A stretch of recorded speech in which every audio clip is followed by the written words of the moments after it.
কংগ্রেস দীর্ঘদিন ধরে হিন্দুত্বের শত্রুতা করেছে, হিন্দুর অপমান করেছে, কালকে সবার সামনে তা রেকর্ডেড হয়ে রয়েছে।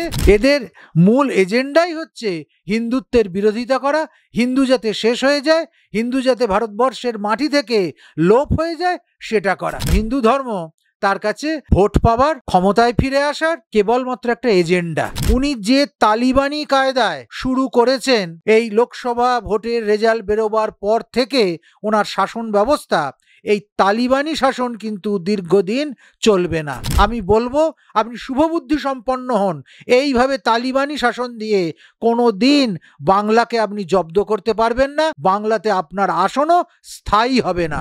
মহারাজজি, আমরা গতকাল দেখলাম লোকসভাতে বিরোধী দলনেতা রাহুল গান্ধীকে দেখা গেল হিন্দু ধর্মের ভাবাবেগে আঘাত করলেন। সেখানে তিনি হিন্দু ধর্মকে বললেন যারা হিন্দু তারা হচ্ছেন একদিক থেকে বিভিন্ন রকম তাদেরকে মন্তব্য করা হলো, যেমনটা বলা হলো যে তারা হিংস্র, তার পাশাপাশি তারা ঘৃণ্য, এই মন্তব্য তিনি করলেন এবং অহিংসার কথা বারে বারে তিনি বললেন। কি বলবেন এই মন্তব্য?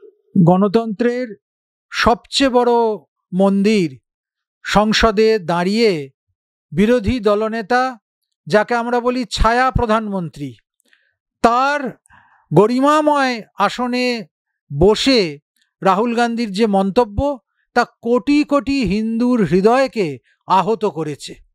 রাহুল গান্ধীর যে মস্তিষ্ক এখনো অপরিণত এবং ইন্ডি জোটের গোপন যে এজেন্ডা, হিন্দু নিধন, হিন্দুর সর্বনাশ, হিন্দুর বিরোধিতা, হিন্দুত্বকে শেষ করে দেওয়া, সেটা কিন্তু প্রথম দিনের প্রথম ভাষণেই একদম নগ্নভাবে উদ্ঘাটিত হয়ে গেছে। ভোটের রাজনীতি, ভোটের মুখোশ ছিল একরকম, আর ভোটের পরই সেই মুখোশটা মুখ থেকে খুলে গেছে। আমরা যে কথা বারবার বলে এসেছি যে এই কংগ্রেস দীর্ঘদিন ধরে হিন্দুত্বের শত্রুতা করেছে, হিন্দুর অপমান করেছে, কালকে সবার সামনে তা রেকর্ডেড হয়ে রয়েছে, সবার সামনে সেটা উদ্ঘাটিত হয়ে গেছে। কেমন করে উনি বলেন যে হিন্দু সর্বত্র হিংসার কথা ছড়িয়ে বেড়ায়, যারা হিংসার কথা ছড়িয়ে বেড়াচ্ছে তারা হিন্দু, যারা বিভেদের কথা বলছে, যারা অস্থিরতার কথা বলছে তারা হিন্দু, এবং এত ঘৃণা চতুর্দিকে তিনি দেখতে পাচ্ছেন হিন্দুরা ঘৃণা ছড়াচ্ছে। আসলে এদের মূল এজেন্ডাই হচ্ছে হিন্দুত্বের বিরোধিতা করা, হিন্দু যাতে শেষ হয়ে যায়, হিন্দু যাতে ভারতবর্ষের মাটি থেকে লোপ হয়ে যায় সেটা করা। এদের পূর্বপুরুষেরাই এক সময় ধর্মের ভিত্তিতে ভারতকে দুভাগে ভাগ করে দিয়েছিল, পরে তা 3 ভাগে ভাগ হয়ে গেছে। যে ধর্মের ভিত্তিতে ভাগ হয়ে একটা অংশ বেরিয়ে চলে গেল, পূর্ব পাকিস্তান পশ্চিম পাকিস্তান হয়ে গেল, সেইখানেই কিন্তু ভারতবর্ষ নিরপেক্ষ, ধর্ম নিরপেক্ষ রাষ্ট্র হয়ে গেল। আর এইখানেই বীজ বোনা হয়ে গেল একটা চিরস্থায়ী সমস্যার। তারই উত্তরসূরি হিসেবে, তারই বংশজ হিসেবে রাহুল গান্ধী যখন এসব কথা বলে, আমরা একদম অতি স্বাভাবিকভাবেই দেখতে পাই যে তিনি ঠিক উত্তরাধিকার বহন করে চলেছেন। তার অপরিণত মস্তিষ্ক, তার উদ্ভট ভাষণ, এবং কোথাও রুটি কাপার এবং মাকানের কথা নেই, কোথাও মানুষের খাদ্য, বাসস্থান, লজ্জা নিবারণের বস্ত্র তার কথা নেই, বরং প্রথমেই তিনি অ্যাটাক করে বসলেন কাকে? হিন্দুত্বকে। লক্ষ লক্ষ কোটি কোটি হিন্দুর হৃদয়কে আহত করে আসলে মুসলিম ভোট ব্যাংকে এবং সংখ্যালঘু ভোট ব্যাংকে এক জায়গায় করবার চেষ্টা করছেন, তাদের কাছে আস্থাভাজন থাকতে চাইছেন। এভাবে কিন্তু কোনো দিন ভারতের মাটিতে এর আগেও তিনি বহুবার ফেল করেছেন, 3 বারের ফেল করা মানুষ আজকে এসেছে বিরোধী দলনেতার আসনে বসতে, এবারও তিনি ফেল করবেন, এই নিয়ে আর কোনো চিন্তা নেই, কোনো দ্বিধা নেই। প্রধানমন্ত্রীকে মহাদেবের সঙ্গে বললেন পরমাত্মার মিল রয়েছে, প্রধানমন্ত্রীকে এভাবে মন্তব্য করলেন, মহাদেবের সঙ্গে যোগ করলেন, আর ভগবান তার কাছে একটা ইয়ার্কি, মানে বেশ হাসি মজাক ভাবে তিনি বললেন। তো তিনি তো সবসময় হাসি মজাই করেন। অপরিণত মস্তিষ্ক মানুষ হাসি মজা এ সমস্ত ছাড়া আর কি করবে? যখন আমরা দেখতে পাই যে মন্দিরে উনি পুজো দিতে গেছেন আর পৈতেটা পোশাকের ওপর দিয়ে পরা রয়েছে, তখন এর থেকে আর বড় মজার চিত্র কি হতে পারে? হ্যাঁ, আমি অন্য কোনো কিছুর সঙ্গে তুলনা করছি না, সেটা তার ওই পদের গৌরবের জন্য, পদের মর্যাদার জন্য, কিন্তু সেটা একবারে অতি হাস্যকর হয়ে যায়। কিভাবে হিন্দুর পৈতেকে, হিন্দুত্বকে, হিন্দুইজমকে পদে পদে এরা বিঘ্নিত করছে, অপমানিত করছে, দলিত করছে। এটা তো তার আচার আচরণে এর আগে বহুবার হয়েছে, আর ভবিষ্যতেও এটা দেখবার জন্য আমাদের প্রস্তুত থাকতে হবে। আচ্ছা, হিন্দু ধর্মকে যে এত হাসির খোরাক বা বিভিন্ন রকম ভাবে হিন্দু ধর্মকে আমরা দেখতে পাচ্ছি যে একদম নিচে নামানো হচ্ছে, এগুলো কি শুধুমাত্র মুসলিম ভোটকে কাছে রাখার জন্য, হাতে রাখার জন্য? কারণ অনেকটা ভোট ব্যাংকের কাজ করে মুসলিম ভোট। একেবারেই সংখ্যালঘু ভোটটাকে এইভাবে ধর্মীয় মেরুকরণ করা ছাড়া এক জায়গায় করে নিয়ে আসা যাবে না। আসলে যে ধর্মের এতদিন এরা বিরোধিতা করেছে, আজকে কিন্তু সেই ধর্মের জিগির তুলে, সেই ধর্মের দোহাই দিয়ে সেই অযোধ্যার সাংসদকে পাশে নিয়ে বসে তাকে বক্তৃতা করতে হচ্ছে। এর চেয়ে হাস্যকর আর কি হতে পারে?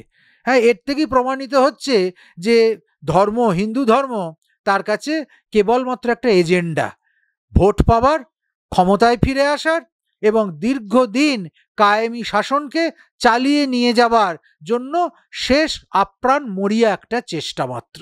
কিন্তু এই চেষ্টা কোনো দিন সফল হবে না। আচ্ছা, ধর্মই কি একটা সফট কর্নার হয়ে গেছে প্রত্যেকটি রাজনৈতিক নেতা মন্ত্রীদের কাছে ভোট পাওয়ার ক্ষেত্রে? আসলে ধর্মপ্রাণ ভারতবাসী, ভারতবর্ষের আত্মার সঙ্গে ধর্মের যোগাযোগ। ধর্ম আমাদের আচরণীয় নয়, আমরা ধর্মে বাঁচি, ধর্মে জন্মাই, ধর্মের মধ্যেই আমাদের জীবনাবসান হয়। সেই জন্য স্বভাবতই যারা কিছু সময়ের জন্য আসছেন মানুষকে বোকা বানিয়ে ক্ষমতা, অর্থ, প্রতিপত্তি এইগুলো অর্জন করে নিতে চাইছে, তাদের সবার আগে টার্গেট হয়ে যায়, সব টার্গেট হয়ে যায় ধর্ম। কেন? ধর্ম দিয়েই ভারতবাসীকে সহজে বোকা বানিয়ে দেওয়া যাবে। ধর্ম রক্ষার নাম করে যেমন দীর্ঘদিন ধরে কংগ্রেসি শাসনের সময় আমরা দেখেছি হিন্দুদেরকে পদদলিত করা হয়েছে, হিন্দু স্বার্থে আঘাত দেওয়া হয়েছে। যে মামলা অনায়াসে মিটে যেত বহু বহু বছর আগে, তাকে দীর্ঘায়িত করা হয়েছে। এ সমস্ত প্রমাণ করে যে ধর্ম হচ্ছে ওই ক্ষমতালোভী মানুষদের কাছে সবচেয়ে সুলভ একটা বস্তু, ক্ষমতায় টিকে থাকা, ক্ষমতায় বসা এবং ক্ষমতাকে কাজে লাগিয়ে নিজের স্বার্থ চরিতার্থ করা। আচ্ছা, আজকে আমরা দেখলাম যে হাথরসে একটা দুর্ঘটনা ঘটেছে, ধর্মের একটা অনুষ্ঠান চলছিল, সেখানে প্রায় 27 জনের মৃত্যু হয়েছে, মহিলা সহ শিশু। সেই ঘটনা নিয়ে মুখ্যমন্ত্রী, মানে এই রাজ্যের মুখ্যমন্ত্রী মমতা বন্দ্যোপাধ্যায় পোস্ট করেছেন, ফেসবুকে টুইট করেছেন, এবং তা খুব দুর্ভাগ্যজনক। আমরা জানি সকলেই ঘটনাটি খুব দুর্ভাগ্যজনক, সেই নিয়ে মুখ্যমন্ত্রী পোস্ট করছেন। কিন্তু এই রাজ্যের বুকে কয়েকদিন ধরে যে ঘটনা চলছে, নারকীয় ভিডিও পোস্ট আমরা দেখেছি ভাইরাল হওয়া, চোপড়া কাণ্ডের ঘটনা, সেখানে মহিলাকে, একটা তরুণীকে এবং তার যে প্রেমিক তাকেও মারধর করা হয়েছে, সেই বর্বর চিত্র আমরা দেখেছি, মধ্যযুগীয় বর্বরতা। এবং তার আগে কুচবিহারে যে নারী নির্যাতনের ঘটনাও দেখছি এবং গণপিটুনির মতন ঘটনা দেখছি, কিন্তু সেখানে মুখ্যমন্ত্রী চুপ। অন্য রাজ্যের বিষয় নিয়ে তিনি কিন্তু টুইট করছেন এবং সমবেদনা জানাচ্ছেন, কিন্তু এই রাজ্যের ঘটনা একেবারে চুপ। কি বলবেন? এটাই তো ওনার স্ট্র্যাটেজি। উনি নিজের ঘর ভেঙে যাচ্ছে, ঘর পড়ে যাচ্ছে, ঘরে আগুন জ্বলছে, সেখানে উনি একদম উদাস হয়ে রোমে বসে থাকার নিরোর মতো বীণা বাজান, খেলা মেলায় মেতে থাকেন। আর অন্যের ঘরে কি হচ্ছে, অন্য রাজ্যে কি হচ্ছে, পান থেকে চুন খসলেই সেখানে রেড়ে করে তেড়ে দেন। যে কোনো জায়গাতে প্রাণহানি মানেই তা মর্মান্তিক, দুঃখপ্রদ। প্রাণহানির কোনো সান্ত্বনা হয় না, কিন্তু তার মানে এই নয় আমি আমার রাজ্যে সেটাকে কায়েম করে অন্য রাজ্যে হলে সেইটাকে নিয়ে মাথা ঘামাবো কেবলমাত্র বিরোধীদের সেখানে খানিকটা বেকায়দায় ফেলবার জন্য। উনি যে তালিবানি কায়দায় শুরু করেছেন, এই লোকসভা ভোটের রেজাল্ট বেরোবার পর থেকে ওনার শাসন ব্যবস্থা, এই তালিবানি শাসন কিন্তু দীর্ঘদিন চলবে না।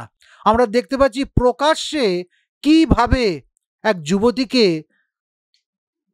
পিটুনি দেওয়া হচ্ছে, কঞ্চি দিয়ে এমনভাবে মারছে, মাঝে মাঝে তার চুলের মুঠি ধরে নেড়ে দিচ্ছে, আর গোল করে ঘিরে আছে এক বিশেষ সম্প্রদায়ের দুধেল গাই পরম্পরার মানুষজন। কি নির্মমতা! তার মানে এই নয় আমি সন্ন্যাসী হিসেবে পরকীয়াকে, অবৈধ সম্পর্কে সমর্থন করছি, কিন্তু আমি সমর্থন করছি মানুষকে এইভাবে অত্যাচার করা যায় না। আইনের শাসনকে নিজের হাতে তুলে নেওয়া যায় না।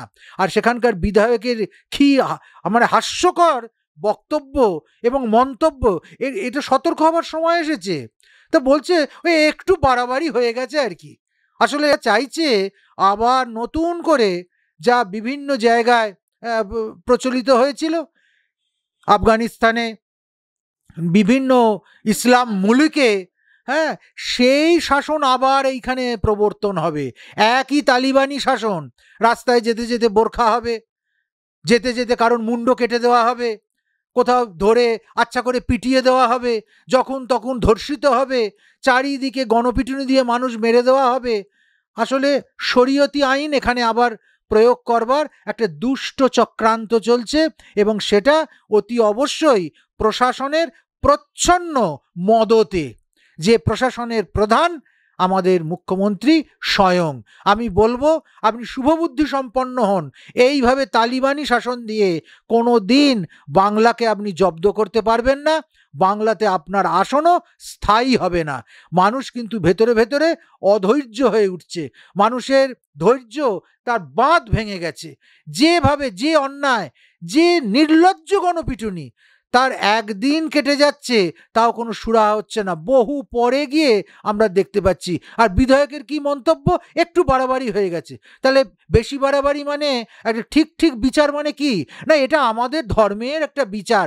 আরে বাবা, আপনাদের ধর্মের বিচার তো আছে পাথর ছুঁড়ে মারা। একটু বেশি হয়ে গেছে মানে কি? খুব বেশি হয়নি, তার মানে যে কঞ্চি দিয়ে পেটানোটা, ওটা ঠিক ঠিক শাস্তি হয়নি। আসলে আপনারা চান ওই পাথর ছুঁড়ে তিলে তিলে দগ্ধে দগ্ধে মানুষকে মারতে। সেটা হচ্ছে না বলে আপনারা বড্ড চিন্তায় আছেন। তবে আমরা সৌভাগ্যবান, হয়তো ভবিষ্যতে সেরকমই দেখব যে রাস্তাঘাটে যেতে যেতে যখন তখন যেখানে সেখানে একদম প্রশাসনিক দায়িত্বপরতার মধ্যে দিয়ে পাথর ছুঁড়ে মারা হচ্ছে। হয়তো তার শিকার আমরাও হতে পারি।